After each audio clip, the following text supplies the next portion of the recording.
एक बार फिर से आपका स्वागत है मेरे channel what is the truth में। और इस समय मैं एक प्रश्न पे गौर करना चाहता हूँ, वो है what must be the word of God, या फिर what can be the word of God. परमेश्वर का वचन क्या हो सकता है, या परमेश्वर का वचन क्या होना चाहिए। ये बहुत ही इम्पोर्टेंट क्वेश्चन है जो हम सबको सोचना चाहिए। लेकिन इन सबसे पहले कुछ मैं और प्रश्नों को उठाना चाहता हूँ, आपके ध्यान को इस तरफ लाना चाहता हूँ। जब मैं संसार को देखता हूँ और देखता हूँ कि बहुत सारी एक्शंस, क्रियाएं मनुष्य करता है, इन सब के पीछे क्या वजह है, और संसार में जितना भी विकास अब तक हुआ है, इस सब के पीछे की वजह क्या हो सकती है, या वजह क्या है। मनुष्य की हर बात के पीछे क्या वजह है, जो भी वो करता है, सोचता है, कल्पना करता है, डिसीजंस लेता है।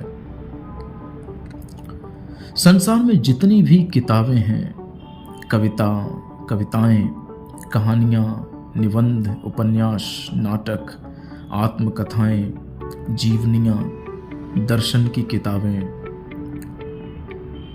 इन सब के लिखे जाने के पीछे क्या कारण है, क्या वजह है।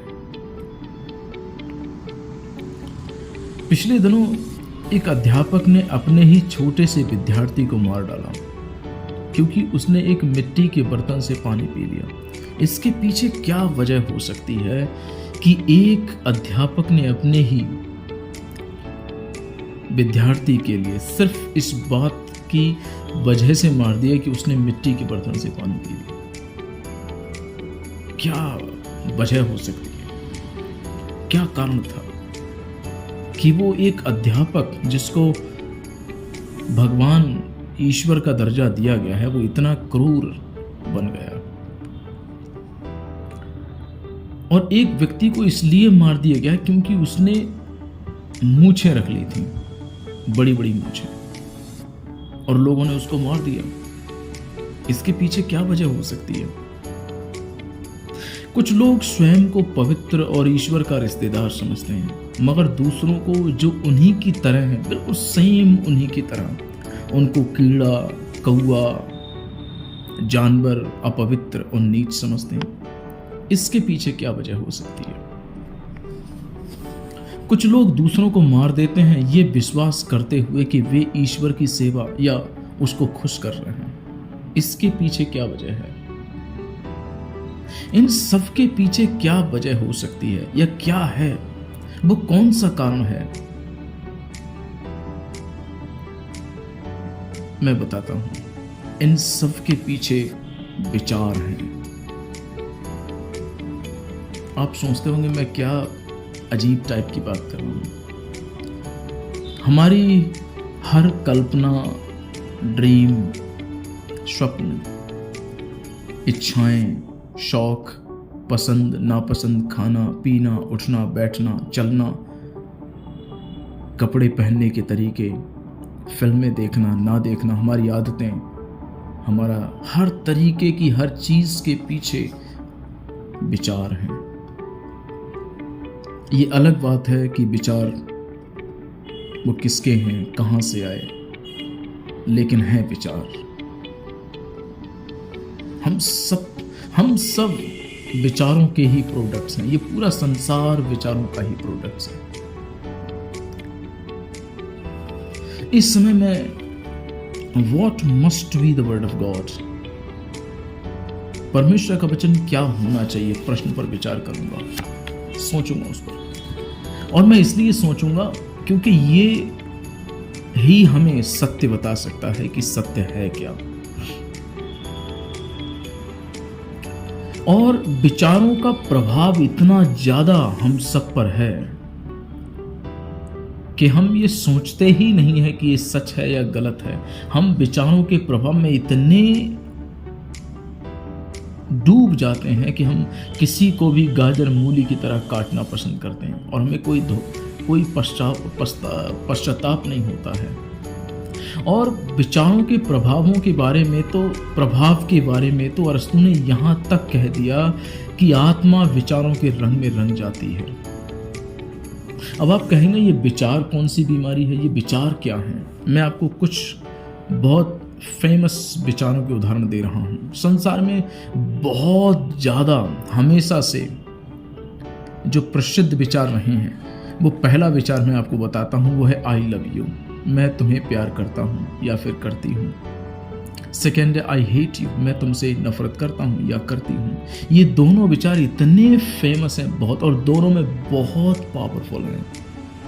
अगर कोई लड़की किसी लड़के को बोलती है आई लव यू, तो उस लड़के को लगता है दुनिया में I have received everything in my life, उसे लगता है कि मैंने सब कुछ प्राप्त जीवन में कर लिया। और वहीं पर अगर कोई लड़की बोल दे आई हेट यू, मैं तुमसे नफरत करती हूँ, तो लगता है सब कुछ बर्बाद हो गया। क्यों? क्योंकि इन दोनों विचारों में बड़ी पावर है, शक्ति है, इनका प्रभाव है, इनका इम्पैक्ट है। और भी बहुत सारे विचार हैं, जैसे सब धर्म एक ही हैं, लाइफ सेटल कर लें तब शादी करेंगे, जिंदगी जूतों की तरह है, इस पर जितना पॉलिश करोगे उतना ही चमकेगी। ये विचार मैंने किसी की किताब में पढ़ा था, ये मुझे थोड़ा ध्यान नहीं आ रहा है कहाँ पे, लेकिन कहीं पे पढ़ा था। ये पेंसिल से लिखा हुआ था और मैं बड़ा हैरान हूँ कि ये भी एक विचार है। जिंदगी की राहों में रंजो गम के मेले हैं, ये भी एक विचार है, ये गजल में है। मेरे एक अध्यापक ने एक बार कहा था कि हर एक पेड़ एक देवता है, ये भी एक विचार है। फिर और भी बहुत सारे विचार हैं, जैसे सच क्या है, ये क्वेश्चन है, ये प्रश्न है, मगर ये भी एक विचार है। एक फ्रेडरिक नीचे जर्मन दार्शनिक ने तो ये तक कह दिया, उसका भी ये विचार था। इंग्लिश में उन्होंने कहा, जर्मन भाषा में, इंग्लिश में ऐसे कहा गया है, ये God is dead, God remains dead and we have killed him. परमेश्वर मर गया है, वो मरा हुआ है और हमने उसको मार दिया है। उसके बाद मार्टिन लूथर किंग जूनियर का अमेरिका में बड़ा ही महान विचार था, आई हैव अ ड्रीम, मेरे पास एक स्वप्न है। फिर एक और विचार है जो बड़ा फेमस है, वो है जरूरत आविष्कारों की जननी है। बहुत सारे विचार हैं, हम सब विचारों से घिरे हुए हैं। हम सुबह दोपहर शाम जहां भी जाते हैं, जिससे भी मिलते हैं, जहां भी बैठते हैं, जो भी करते हैं, वो सब हम सब हमेशा विचारों से टकराते रहते हैं। बहुत सारे विचार हैं, अनगिनत विचार हैं, करोड़ों अरबों विचार हैं, शुरू से ही विचार हैं। कुछ विचार ऐसे भी हैं कुछ किताबों में जिनमें कुछ लोगों को पवित्र, कुछ को कीड़ा मकोड़ा मेढक अशुद्ध बताया गया है। हर एक विचार बहुत शक्तिशाली है, इसका प्रभाव बहुत स्ट्रॉन्ग है। हर एक विचार बहुत प्रभावशाली है। अगर आप 6 महीने के लिए अपने आप को ये बोलते रहो मैं पागल हूँ, मैं पागल हूँ, एक दिन आप पक्का पागल हो जाओगे। इतना प्रभावशाली है विचार। लेकिन इन सब बातों के बाद सबसे इम्पोर्टेंट जो बहुत सीरियस प्रश्न है वो यह है कि ये सब विचार तो हैं हमारे पास, लेकिन परमेश्वर के विचार कौन से हैं?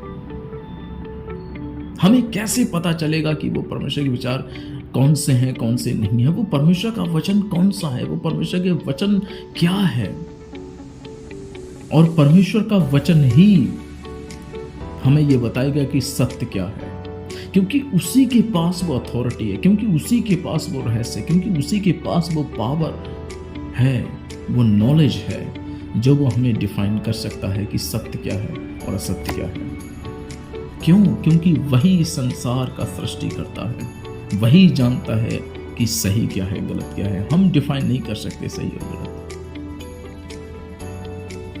हाँ, हम बहुत विचारों को जीते हैं, लेकिन हम सबके लिए परमेश्वर के सत्य की जरूरत है, परमेश्वर के वचन की जरूरत है, परमेश्वर के विचारों की जरूरत है। परमेश्वर का वचन क्या होना चाहिए? परमेश्वर का वचन क्या हो सकता है?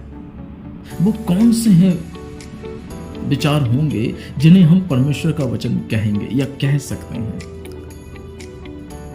ये जो जितने मैंने ऊपर के विचार आपको ऊपर बहुत सारे पहले विचार बताए, यदि इन सब विचारों को और उन विचारों को भी जिन्हें ईश्वर के विचार कहा जाता है, अगर मैं बेसिक क्वेश्चंस का इस्तेमाल करके या बहुत ही साधारण तर्क की भट्टी में इन सब विचारों को भूंज दूं, तो मैं आपसे सच कह रहा हूं बहुत कूड़ा निकलेगा, इतना गार्बेज निकलेगा कि बहुत।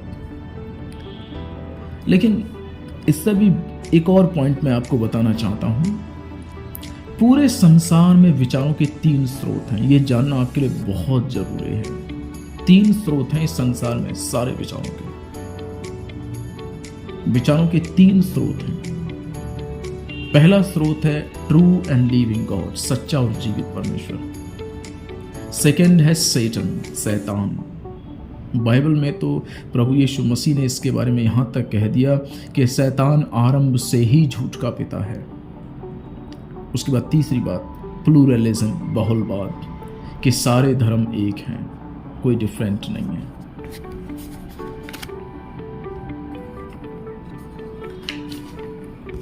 हम सब विचारों की चलाई चलते हैं, तो क्या हमें परमेश्वर के वचन की जरूरत नहीं है जिससे हमें सत्य पता लगे?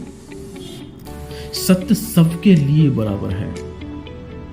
जैसे हवा, पानी, जन्म, मृत्यु, ये सबके लिए बराबर है। कोई भी इसमें से छूटा नहीं है। सबके लिए हवा चाहिए, सबके लिए पानी चाहिए, सबका जन्म हुआ है, सबकी मृत्यु भी होगी। ये सत्य है। सत्य इसी तरीके का होना चाहिए जो सब पर लागू किया जा सके, जो सबके लिए बराबर हो, जो सबके लिए समान हो। परमेश्वर का वचन क्या होना चाहिए, कभी आपने सोचा? फिर उस परमेश्वर के वचन का स्रोत क्या होना चाहिए? सिर्फ वही परमेश्वर का वचन हो सकता है जिसका स्रोत स्वयं परमेश्वर हो, वो भी सच्चा और जीवित होना चाहिए।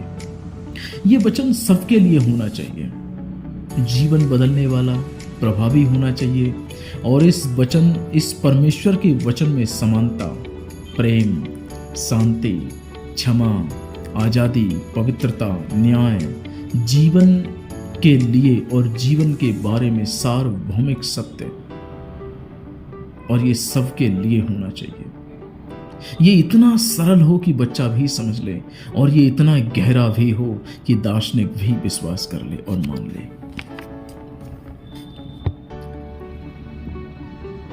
बाइबल में किताब है 2 तिमोथियुस, उसका 3 अध्याय 16वीं और 17वीं आयत में जो लिखा है वो मैं आपके सामने पढ़ना चाहता हूं।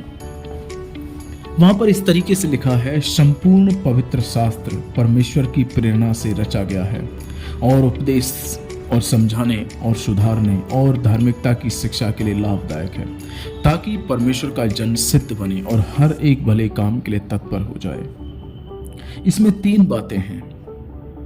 सोर्स, स्रोत।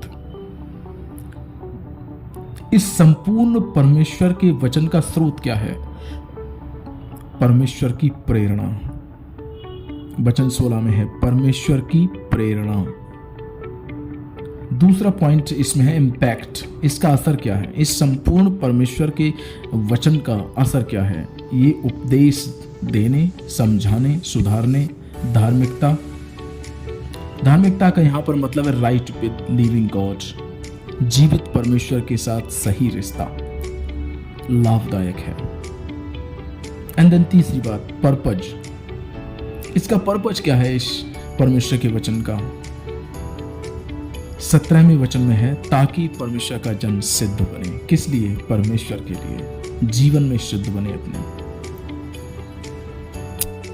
एंड हर एक भले काम के लिए तत्पर हो जाए।